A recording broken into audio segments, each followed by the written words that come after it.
आज हम pedal game के बारे में पढ़ेंगे, इसकी मेजरमेंट्स, इसके रूल्स, सर्विस के रूल्स, स्कोरिंग, फाउल्स, एवरीथिंग। सबसे पहले हम मेजरमेंट्स के बारे में पढ़ते हैं। जो स्टैंडर्ड पैडल कोर्ट होता है वो रेक्टेंगुलर होता है। जो इसका टोटल एरिया होता है वो 2150 स्क्वायर फीट होता है। जो खेलने का एरिया होता है, प्लेइंग एरिया, उसकी जो लेंथ होती है वो 20 मीटर होती है और जो विड्थ होती है वो 10 मीटर्स होती है। यहाँ तक आई होप यू अंडरस्टैंड कि लेंथ जो है वो 20 मीटर्स होगी, विड्थ जो है वो 10 मीटर्स होंगी। इसके बाद हम नेट की बात करते हैं। जो नेट होता है वो लेंथ में 10 मीटर लॉन्ग होता है, ठीक है। और जो नेट की हाइट होती है सेंटर से वो 88 सेंटीमीटर्स होती है। और जो नेट की हाइट होती है किनारों से, जो नेट की हाइट है वो 92 सेंटीमीटर्स है, यानी थोड़ी ऊंची है सेंटर की निस्बत नेट की हाइट। अब हम देखते हैं सर्विस लाइन और सर्विस बॉक्स कहाँ है। देखें, जो सर्विस लाइन है वो 3 मीटर डिस्टेंस पे होती है बैक वॉल से। जो आपको पिछली दीवारें नज़र आ रही हैं, सर्विस लाइन इससे 3 मीटर दूर होती है। अगर हम नेट से देखें तो सर्विस लाइन 7 मीटर्स दूर होती है। अब इसके बाद हम सर्विस बॉक्स देखते हैं। सर्विस बॉक्स ये हैं जो आपको दिख रहे हैं। सर्विस बॉक्स की जो विड्थ होती है 5 मीटर होती है और जो लेंथ होती है वो 3 मीटर होती है। सर्विस बॉक्स का क्या काम, अब हम पढ़ेंगे वॉल्स के बारे में और जो इसका इनक्लोज़र है उसके बारे में। देखें, यहाँ पे आपको 3 तरह की वॉल्स नज़र आएंगी। सबसे पहले बैक वॉल्स। बैक वॉल्स ये हैं, ये 3 मीटर हाई होती हैं with the additional 1 metre of wire mesh. 3 metre की तो वॉल होगी ग्लास की, लेकिन जो इसके ऊपर का एरिया होता है 1 मीटर का वो वायर मैश का बना होता है, लोहे की जाली का या मेटल का, ठीक है। तो टोटल कितना हो गया 4 मीटर। और जो साइड वॉल्स हैं जिनको साइड फेंस भी कहते हैं, साइड वॉल्स जो हैं वो नियर द बैक होती हैं। बैक वॉल्स के पास वाली साइड वॉल्स थोड़ी ऊंची हैं बानिस्बत साइड वॉल्स जो नेट के पास हैं, जो आपको यहाँ पे दिख रहा होगा वाज़िया तौर पे। अब ये जो साइड वॉल्स हैं जो बैक के पास हैं ये 3 मीटर हाई होती हैं, ठीक हो गया। और इस पे भी 1 मीटर ऑफ वायर मैश है, ठीक है। यानी टोटल ये 4 मीटर ही टोटल इनकी हाइट है। लेकिन जब हम साइड वॉल्स की बात करते हैं नियर द नेट, जो नेट के पास साइड वॉल्स हैं, तो वो कुछ इस तरह से हैं कि वो सिर्फ 2 मीटर हाई हैं, ठीक है, वो ज़्यादा ऊंची नहीं है। अब इसके बाद हम पैडल रैकेट पे बात करते हैं। पैडल का रैकेट जो होता है ना वो मैक्सिमम 45.5 सेंटीमीटर उसकी लेंथ हो सकती है और जो विड्थ है पैडल रैकेट की वो मैक्सिमम 26 सेंटीमीटर होती है और थिकनेस जो है रैकेट की वो मैक्सिमम ऑफ 38 मिलीमीटर हो सकती है। अब मैक्सिमम क्यों कह रहे हैं कि इससे ज़्यादा नहीं हो सकती, इससे कम हो सकती है मेजरमेंट्स पैडल की। हैंडल क्या है, हैंडल जो है वो मैक्सिमम लेंथ ऑफ 20 सेंटीमीटर है। 20 सेंटीमीटर से नीचे का हैंडल आप ले सकते हैं, लेकिन इसमें होल्स होते हैं पैडल रैकेट में जो 9 मिलीमीटर से 13 मिलीमीटर तक हो सकते हैं। यानी 9 मिलीमीटर स्टार्टिंग पॉइंट है और 13 मिलीमीटर मैक्सिमम पॉइंट है, इसके बिटवीन हो सकते हैं। जो वेट होता है पैडल रैकेट का वो 320 ग्राम से 375 ग्राम्स होता है। बॉल जो है वो रबड़ की होती है, लुक्स लाइक अ टेनिस बॉल जैसी लगती है, लेकिन ये स्मॉलर होती है और इसका लोअर इंटरनल प्रेशर होता है, जिसकी वजह से ये स्लोअर स्पीड होती है इसकी और लोअर बाउंस होती है। बॉल हमेशा येलो या वाइट होगी और इसका वेट जो है 56 से 59.4 ग्राम्स में होगा। 56 मिनिमम और 59.4 मैक्सिमम, इसके बिटवीन वेट हो सकता है।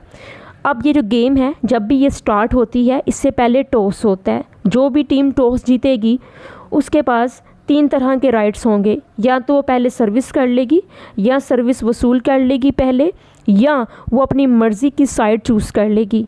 तो जो भी वो चूज़ करती है जो रिमेनिंग होगा वो ओपोनेंट टीम जो कि टॉस हारी है उसको मिल जाएगा। एक बात याद रखनी है, पैडल गेम हमेशा पेयर्स में होती है। दोनों टीम्स के 2-2 खिलाड़ी होते हैं, सिंगल नहीं होती, हमेशा डबल्स होती हैं। तो एक वक्त पे कोर्ट में 4 खिलाड़ी मौजूद होते हैं। अब यहाँ पे फॉर एग्ज़ाम्पल एक टेक्निकल पॉइंट ये आता है कि एक टीम ने टॉस जीत लिया और उसने सर्विस करने का डिसीजन लिया, तो पहले सर्विस कौन करेगा। अब दोनों खिलाड़ी अगर एक टीम में 2 खिलाड़ी हैं, वो आपस में डिसाइड करते हैं कि पहले सर्विस कौन सा वाला खिलाड़ी करेगा। अगर B1 फॉर एग्जांपल एक टीम में 2 खिलाड़ी हैं B1 B2, तो अगर दोनों खिलाड़ी डिसाइड करते हैं सर्विस कौन करेगा, तो B1 कहता है मैं सर्विस कर लेता हूं। तो पहली सर्विस हमेशा दाएं कोर्ट से होगी और ओपोनेंट के दाएं कोर्ट में ही करवाई जाएगी, डायगोनली होगी, डायगोनली, जिस तरह कि हम बैडमिंटन में डायगोनली सर्विस करते हैं, दाएं कोर्ट से ओपोनेंट के दाएं कोर्ट की तरफ पहली सर्विस होगी। और B1 जो है वो पूरी गेम में सर्विस करेगा।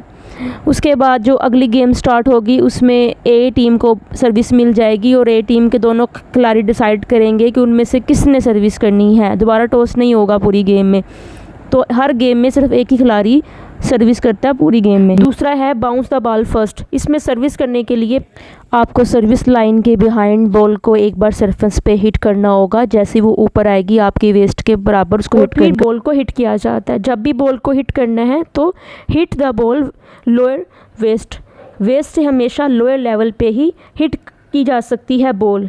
ओवर द हेड बॉल जो है वो हिट नहीं की जा सकती। बॉल जो है वो हमेशा करेक्ट बॉक्स में, जो ओपोनेंट का सर्विस बॉक्स है उस पे ही जानी चाहिए। उस बॉक्स से बाहर अगर हिट करेगी तो वो क्या होगी, वो फाउल होगा। If it touches the side fence after the bounce the serve is fault. अगर आप एक बॉल जो है उसको सही जो है भेजते हैं ओपोनेंट के सर्विस बॉक्स में, लेकिन वो क्या करती है, वो टच करने के बाद साइड फेंस को टच कर लेती है, तो क्या होगा, फाउल।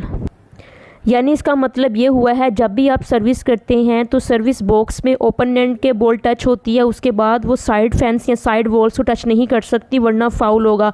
वो बैक वॉल को टच कर सकती हैं लेकिन साइड फेंस को टच नहीं कर सकती, ओनली इन सर्विस। हर खिलाड़ी के पास सर्विस करने के लिए 2 चांस होंगे। अगर पहली सर्विस की रॉन्ग जाती है तो वो अगली सर्विस फिर से कर सकता है। चले अब हम लेट के बारे में पढ़ते हैं। लेट कब होता है, अगर आप सर्विस करते हैं और बॉल नेट को टच कर लेती है, लेकिन अगर ball does not land in the correct box, net को टच करने के बाद बॉल सर्विस बॉक्स में नहीं गिरती, तो क्या होगा, फाउल होगा, बैट सर्व होगी, पॉइंट मिलेगा ओपोनेंट को। लेकिन अगर आप सर्विस करते हैं, बॉल नेट को टच करती है और एक बाउंस के बाद वो साइड फेंस को टच नहीं करती और सर्विस बॉक्स में गिरती है, और एक बाउंस के बाद वो साइड फेंस को टच नहीं करती, लेट होगा, रिपीट सर्विस होगी। लेट क्या होता है, लेट में किसी भी टीम को पॉइंट नहीं मिलता, दोबारा सर्विस करने का मौका मिल जाता है, पहली वाली सर्विस दोबारा की जाएगी। अगर बाउंस ट्वाइस हो जाता है बिफोर टचिंग साइड फेंस, तो होगा, लेट हो जाएगा, सर्विस दोबारा की जाएगी। नेट को लगने की बात हो रही है कि नेट को लगने के बाद लेट हो सकता है किन किन सूरत हाल में। इसकी स्कोरिंग इस तरह होती है कि बिल्कुल टेनिस की तरह है। पहला पॉइंट जो होता है वो 15 का होता है, सेकंड पॉइंट 30 होता है, थर्ड पॉइंट 40 होता है, और फोर्थ पॉइंट में जो टीम फोर्थ पॉइंट करती है वो गेम जीत जाती है। अगर दोनों टीम्स का स्कोर 40-40 हो जाए तो ड्यूस होगा। ड्यूस में ये होता है जो भी टीम नेक्स्ट पॉइंट करेगी वो एडवांटेज कहलाती है। सेम टीम जिसको एडवांटेज मिला है फिर से नेक्स्ट पॉइंट बना लेती है तो वो टीम गेम जीत जाएगी। अब सेट होते हैं इसके अंदर, हमने पढ़ा था इसमें 3 सेट्स होते हैं। 3 सेट्स की ये गेम होती है इंटरनेशनल लेवल पे। 6 गेम जीतने पे ही एक टीम सेट जीतती है। तो 6 गेम जीतेगी एक टीम 2 गेम की लीड के साथ, तो वो एक सेट जीत जाएगी। लेकिन फॉर एग्ज़ाम्पल एक टीम ने 6 गेम जीती, दूसरी टीम्स ने 4 गेम्स जीती, तो सेट विन कर लिया जिस टीम ने 6 गेम जीती। इसी तरह एक टीम ने 6 गेम जीती, एक टीम ने 5 गेम जीती, तो अभी कोई भी सेट नहीं जीता।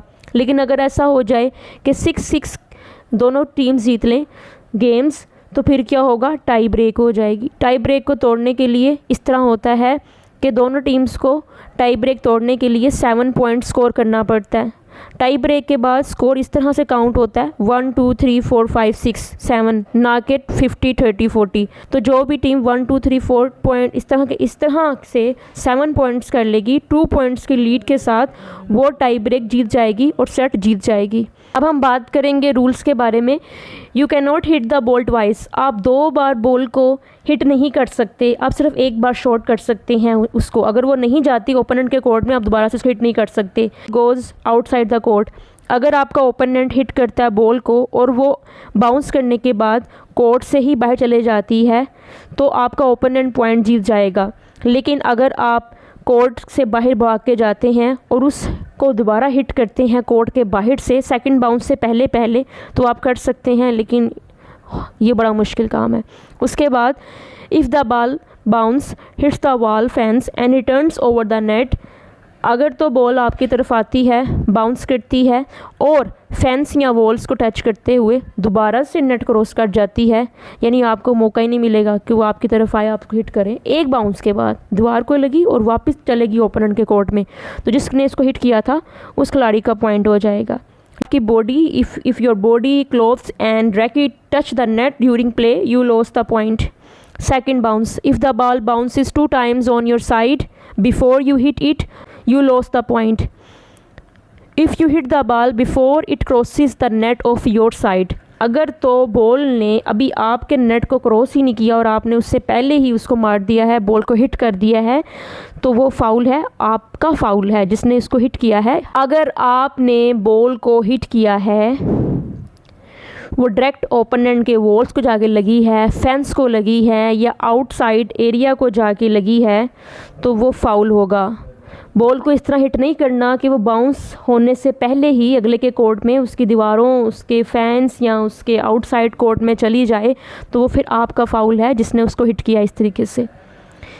अगर किसी ने बॉल को हिट किया है खिलाड़ी ने और वो नेट को लगी है या पोस्ट को लगी है और करेक्टली लैंड नहीं हुई ओपोनेंट के कोर्ट में, बल्कि अपने ही कोर्ट में गिर गई है या इधर उधर गिर गई है, करेक्ट जगह पे लैंड नहीं हुई ओपोनेंट के कोर्ट में, तो वो फाउल है। अगर कोई खिलाड़ी बॉल को हिट कर रहा है और उसके हाथ पे बॉल लगी है बजाय रैकेट पे लगने के, तो फाउल है। और कोई खिलाड़ी नेट के ऊपर से जंप करता है तो ये भी फाउल है। अगर दोनों खिलाड़ी बॉल को मारते हैं एक ही टाइम पे, तो ये भी फाउल होगा। अगर आप बॉल को हिट करते हैं और वो आप ही के नेट को, आप ही की तरफ की वॉल्स को टच कर लेती है, ये भी फाउल होगा। I hope you like this video. बहुत मेहनत से मैं आपको पढ़ाती हूँ। चैनल को सब्सक्राइब ज़रूर कीजिएगा और बताइएगा कि आपको कैसी लगी ये वाली वीडियो जो पैडल गेम के बारे में थी।